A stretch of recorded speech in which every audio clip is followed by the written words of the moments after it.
ఇక్కడ ఒక విషయాన్ని గమనించాలి. ఏం గమనించాలి? ఎస్, పుతిన్ గారు ఏమంటున్నారు? మిత్రమా నీకు ఎందుకు ఇవ్వను. ఆల్రెడీ పుతిన్ గారు మనకి ఎప్పుడో అభయం ఇచ్చారు.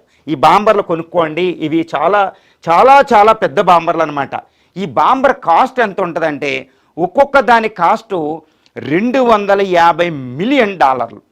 12 కావాలి అంటే మనకి 12 కాస్ట్ $3 బిలియన్.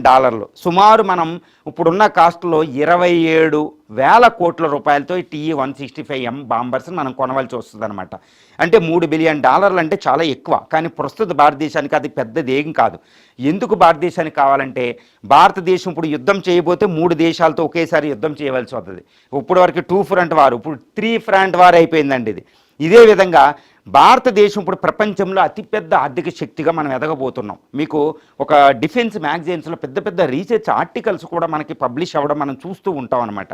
అందులో ఒకటి ప్రధానంగా వచ్చిందంటే 2047 నాటికి వికసిత భారత్ అయిపోతున్నాం. ఈ అభివృద్ధి కొనసాగాలి, వికసిత భారత్ అవ్వాలంటే ఈ సెక్యూరిటీ విజన్ 247లో ఇప్పుడు మనకు కనపడేది ఒక డిఫెన్స్ మ్యాగజైన్లో వచ్చిన public. No Viksit Bharat 247 without national security strategy, Modi legacy అంటనమాట. అంటే 2047కి మనం ఆర్థిక శక్తి అవ్వాలంటే చాలా దేశాలు అడ్డుకోవడానికి ప్రయత్నిస్తున్నాయి. ముఖ్యంగా చైనా, ఒక పక్క అమెరికా కూడా మనల్ని అడ్డుకోవడానికి ప్రయత్నిస్తుంది. కాబట్టి అది మీకు చూసి ఉంటారు. భారత పక్కల యుద్ధ సమయంలో పాకిస్తాన్కి చైనా ఆయుధాలు, టర్కీ ఆయుధాలు, అటు అమెరికా సపోర్టు, ట్రంప్ గారి సపోర్ట్. అంటే